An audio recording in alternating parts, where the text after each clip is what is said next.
My name is Geoffrey Robson. I'm the interim artistic director of your Arkansas Symphony Orchestra, welcoming you to the fall 2020 season, a very different season, certainly. I'd like to encourage you to stay connected to us, follow us on Facebook, visit our website, arkansasymphony.org, to hear all of the different series of online and live events that are going to be happening over the course of the next few months, and of course to stay tuned as well to what's going to be happening come the spring season. So this evening, we're going to kick off one of our series, which is a monthly happy hour where we're partnering with local businesses and bringing you some music and libations. I'd like to thank Phil Brandon at Rocktown Distillery and all the folks over there for partnering with us for tonight's performance and cocktail, an old-fashioned from Rocktown Distillery. Thanks to David Gerstein and John Krebs, who I'll be performing with here this evening, and hope you enjoy. How's it going, everybody? My name is Christian, and I will be your cocktail instructor for this wonderful, beautiful beverage, the Old Fashioned. Now, one of the things that I always love talking about the Old Fashioned is its history, mainly because it has a very large one. One of the coolest things about the Old Fashioned, it actually goes back to its name. Someone didn't actually just sit down and say, I made this beverage, I'm going to call it the Old Fashioned. It actually stemmed from a very simple recipe: liquor, water, sugar, bitters, and then some sort of citrus peel that you're going to express. And that became a really common drink that then people would actually just start going into bars and say, I would like a drink made the old-fashioned way. So that's actually where that stemmed from.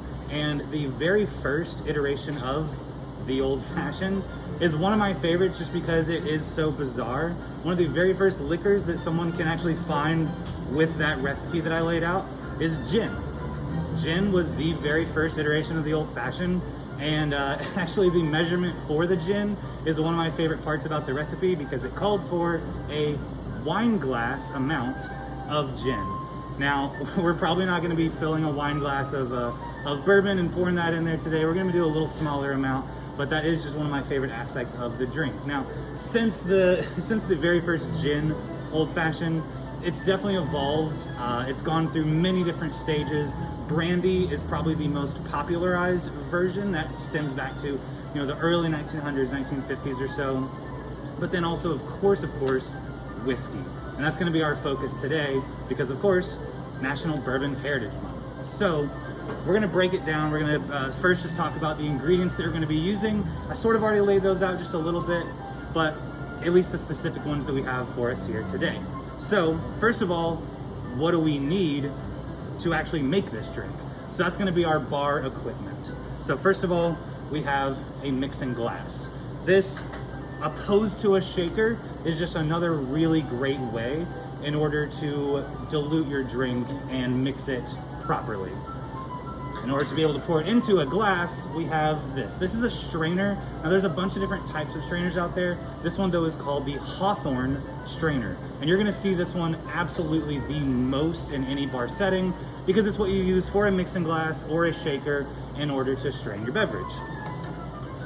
This, one of the most important bar tools that you can have, is called a jigger. Now this one actually in particular is called the Japanese style jigger, and at least me personally, why I like it so much is because a lot of jiggers out there are gonna max out, their bigger side is gonna max out at 1.5 ounces, whereas the smaller side usually maxes out at 3/4 ounces. Us, we have these that max out at 2 ounces and 1 ounce. So for one, it's gonna make it a little bit easier for maybe your stronger cocktails, but also it just helps with making a stronger cocktail. And then, last but certainly not least, we have a bar spoon. On the very end, you can use to muddle for any of your muddling cocktails, but for us today, we're just gonna be using the spoon side so that we can get that dilution like I mentioned. Now onto the fun stuff. The very first thing you are going to need absolutely for, any drink out there, but of course this one is going to be the liquor, and in this case, our Arkansas bourbon whiskey. Now this is just one of my absolute favorites. It is what we consider our standard whiskey. It's the bourbon that we came out with first, and it's what's going to continue making us be Rocktown Distillery. So this is an amazing bourbon whiskey that you really just can't go wrong with any whiskey cocktail. but especially in old fashioned so that it can be highlighted. Next is going to be our simple syrup. Now, I mentioned in that original recipe that you have sugar and water. Well, we're just kind of splitting the difference here. A simple syrup, I mean, it's in the name. It is incredibly simple to make, especially at home. You can do it in literally a pinch. All it takes is just equal parts of sugar and water. You're gonna throw that just into any sort of vessel that you can put on a stove, heat it up to, not even a boil, stir it up so the sugar's dissolved, and you have a simple syrup. It can take less than 5 minutes at home. It's amazing. Now, one of the most important, at least as far as the bitters that I mentioned, is going to be Angostura. It's, at least in my opinion, it is not an old-fashioned unless you have Angostura bitters, otherwise known as Angostura aromatic bitters. It's what's going to help the old-fashioned really blossom and breathe, and you're going to be able to smell at least these bitters right off the bat. But another one of my favorites is for the bitters is going to be these orange bitters. Now, this is Regan's orange bitters that you can find. This is just really going to help accent the citrus notes that I mentioned that's going to be coming from that peel. The peel I mentioned for an orange. Orange just really plays along with those bourbon notes, the orange bitters. It helps with the aromatic bitters. So it's just going to be the very last little step that's just giving you a little bit extra on the nose. Not so much of much for flavor, but it does really help spring out a lot of those accents. And so now I say, let's go ahead and make a drink. So again, like I said, usually we're going to start off with our liquor. That's what I mentioned first. But one of the important rules with, maybe not even a rule, but something I like to live by is don't pour the liquor first. Just in case, for whatever reason, there may be a hiccup, a mix-up, anything like that, you want to start with everything besides the liquor. So we're going to start with our simple syrup. Now, we don't want to do too much of this. If you do like your drinks just a tad bit sweeter, you can pour a little bit more than what I'm going to do here. But I really, especially with the old-fashioned, you want the alcohol, you want the liquor to show. You want it to be the star. So we're going to be doing at least for me, at the most, 1/4 ounce, which with these jiggers, there's always going to be little lines on the inside so that you can tell exactly where you're pouring. So we're going to be pouring just a 1/4 ounce there. You saw how quickly that was. Very easy peasy. Next we have the liquor. We're going to be doing a full 2 ounces of this. Like I said, we want it to shine. That simple syrup is there just to kind of enhance it just a little bit, make it a little bit, tiny bit more drinkable. And for this, we're going 2 ounces, which for this Japanese style jigger is going to be just all the way to the very tip top of that max side. And now we have our bitters. We're gonna do equal parts of these bitters. You'll hear them called as shakes usually because with most bitter bottles, it's gonna be not distributing, a whole splash. It's gonna be controlling that. So we're just gonna do about 4 or 5 shakes of these bitters just straight into the glass. Just like that, super easy. And now we have the fun part. So we're gonna add in our ice. Now,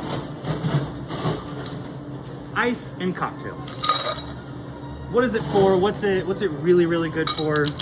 It's the exact same reasoning for both mixing and shaking. What you want to do with the ice is it's a nice way to dilute the drink. Now, when you're shaking a cocktail, that's going to be stuff with juice, with things that you really need to get incorporated. With something like a mixed cocktail, like the old-fashioned, you don't really want to do too much of it. You don't want to water it down too much, but you do want to get it a little bit on the chilly side. And what we're going to be doing with this stirred drink, you can see we have the back of the spoon here. I'm going to be putting this directly against the back of the glass, and basically I'm doing a pulling and pushing movement because you want that back of the spoon to stay against the edge of the glass.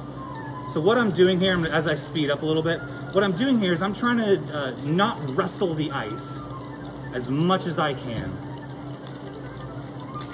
The more silent, the better, because that means that the ice isn't really moving around too much, but it is getting the drink nice and cold while still watering it down just a smidge. After you've stirred it a good 15, 20 times or so, really just whatever it feels right, you're gonna grab that Hawthorne strainer that I mentioned, They all fit just perfectly on top of any of your shakers, mixers, anything like that. And now we need our glass, the best part.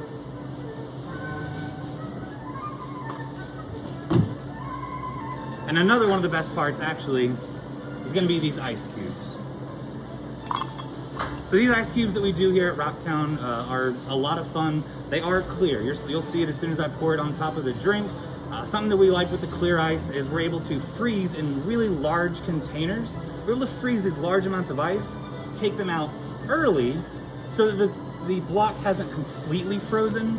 And that way we're then going to be able to chisel it down to these nice cubed-sized glass-fitting pieces so that we can, the drink isn't going to dissolve quite as quickly. This is what you call pure ice. There's none of those deformities that we see, myself included, in our home fridge ice, if you will. So now, with this part, you can go for one hand. That's why this little notch is there. I always encourage two hands just so you have a little more control. You don't want to be spilling this precious cocktail. So we're just going to pour it just straight over that ice. You can see as soon as the liquid hits it, nice and clear. And with these mixing tins, I always encourage just a little shake at the end, because you are going to get just a little bit extra. And now, of course, like I mentioned, that one of that last bits that's incredibly important is your orange peel. So just any simple, peeler that you have at home. We're just gonna get a nice long strip, just top to bottom. And what you're looking for, really, in the peel is you can see on the underside, right there, that it's basically the same color as the top side. I haven't gotten any of the white bits, which is known as pith. P-I-T-H, pith. Really what it is it's just more part of the orange where you're going to get a little bit of juice in there. The less white you see, the more oils from the actual peel you're going to get. So underside, facing downwards, what I'm going to do is I'm going to put it just directly above the drink, give it a little squeeze. It's going to release a lot of those oils just straight into the drink. And then you're going to do just a wipe, again, of that underside around the rim of the glass. Give it a little twist so you can be fancy. Plop it right there on the drink. So that way, you have a perfect old-fashioned. Hey everyone, I'm David Gerstein, principal cellist of your Arkansas Symphony Orchestra. So I selected the old-fashioned cocktail because it's my favorite cocktail. The first time I had an old-fashioned was at a bar in Durango, Colorado called The Bookcase and the Barber, which was a speakeasy. You would walk in the front door and it was just a fully functioning barber shop. I actually got my hair cut a few times there, back when I used to have hair. And if you gave the barber the password, he would open the bookcase and then there was a whole fully functioning bar behind the bookcase. So I thought that playing the second movement of Paul Schoenfeld's cafe music would pair perfectly with an old-fashioned. Paul Schoenfeld wrote this piece as what he called high-class dinner music. So it was something that could be performed just as background music at a restaurant when you're eating dinner, or it could be performed in a concert hall. So he kind of imagined it as straddling both the non-classical and classical worlds, which I think it does really perfectly. So this is the second movement. It's called Andante Moderato, and you're going to hear ragtime influences and early jazz. So I think you should just think like smoky bar, and you're just sipping on an old-fashioned, having some drinks with your friends. So this is the second movement of Paul Schoenfeld's cafe music.